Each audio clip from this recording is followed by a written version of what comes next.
Hello guys, நான் உங்கள் king of king பேசுகிறேன். இந்த வீடியோவில் என்ன பார்க்க போகிறோன்னா, ஏசி80யில் பொதுவாகவே ரீகாயில் அதிகமாக இருக்குது, புல்லட் ஸ்ப்ரே ஆகுது. அதெல்லாம் வந்து நம்ம எப்படி குறைக்கிறது அப்படின்னு தான் பார்க்க போகிறோம். ஏன்னா அதை வந்து டோட்டலாக அவாய்ட் பண்ண முடியாது. குறைக்கிறதுக்கு தான் ஒரு சில டிப்ஸ் இருக்குது, அதை மட்டும் இந்த வீடியோவை பார்த்துடலாம். ஃபர்ஸ்ட் விஷயம் என்னன்னா அட்டாச்மெண்ட்டில் மெயினாக வந்து மசில் அப்புறம் ஃபோர் கிரிப், இது ரெண்டு தான் வந்து மெயின்.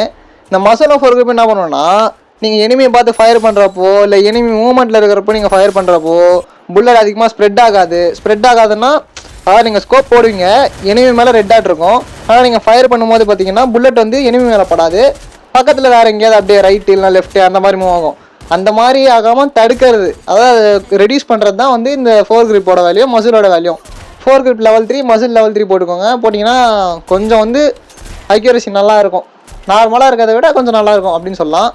அடுத்த முக்கியமான விஷயம் ஃபயரிங் டெக்னிக் தான். நிறைய பேர் என்ன பண்ணுறீங்கன்னா, ஃபயர் பண்ணும்போது கண்டினியூஸாக அப்படியே ஸ்கோப் ஒரு அடி போட்டிங்களா அப்படியே ஃபயர் பண்ணிட்டே இருக்கீங்க. அப்படி பண்ணும்போது பார்த்தீங்கன்னா புல்லட் வந்து ரொம்ப ஸ்ப்ரே ஆகும், ஒரு புல்லட் கூட படவே படாது. நீங்கள் என்ன பண்ணணும்னா போஸ்ட் ஃபயர் மெத்தட் யூஸ் பண்ணலாம். போஸ்ட் ஃபயர் மெத்தட்னா ஸ்கோப் இன் ஸ்கோப் அவுட் ஃபயர்னு சொல்லலாம்.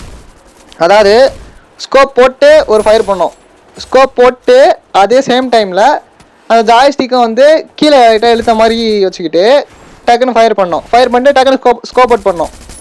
இந்த மாதிரி ஸ்கோப் இன் ஸ்கோப் அவுட் பண்ணி நீங்கள் ஃபயர் பண்ணுறப்போ அக்யூரசி டக்குன்னு கிடைக்கும், புல்லட் அதிகமாக ஸ்ப்ரே ஆகாது.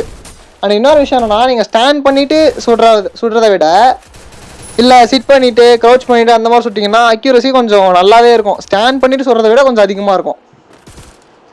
அண்ட் இன்னொரு விஷயம் என்னென்னா, ரெட் டாட்டும் சென்சிட்டிவிட்டியும். ரெட் டாட் நிறைய பேர் என்ன பண்ணுறீங்கன்னா ரொம்ப அதிகமாக வச்சுக்கிறீங்க, அப்படின்னா ரொம்ப கம்மியாக வச்சுருக்கீங்க. அந்த மாதிரி பண்ணக்கூடாது. ரெட் டாட் வந்து ஒரு மினிமம் அளவு தான் இருக்கணும். மினிமமாக ஒரு 100 to 150 வச்சுக்கோங்க, அது கரெக்டாக இருக்கும்.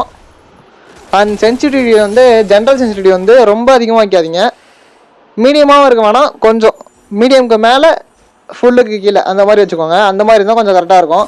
ஸ்கோப் சென்சிட்டிவிட்டி வந்து ரொம்ப லோவாக இருக்கணும். ஸ்கோப் சென்சிட்டிவிட்டி வந்து நிறைய பேர் வந்து ரொம்ப ஹையாக வச்சுக்கிறீங்க. அப்படி ஹையாக வைக்கும்போது என்ன ஆகும்னா, நீங்கள் ஃபயர் பண்ணும்போது எனிமி பாடி மேலே படுற மாதிரி தான் இருக்கும், ஆனால் புல்லட் மட்டும் எனிமி பாடியில் பட்டு டேமேஜ் போகாது, ஸ்ப்ரே ஆகிட்டே இருக்கும். அதை நீங்கள் தடுக்கணும்னா ஸ்கோப் சென்சிட்டிவிட்டியை லோவாக வச்சு ப்ளே பண்ணுங்கள். அந்த ஸ்கோப் ஆன் ஸ்கோப் அவுட் மெத்தடில் வந்து இன்னொரு விஷயம் என்னென்னா, நீங்கள் வந்து எப்போ பார்த்தாலும் இந்த scope on scope out method use பண்ணிங்கன்னா ஒர்க் ஆகுமா அப்படின்னு கேட்கக்கூடாது.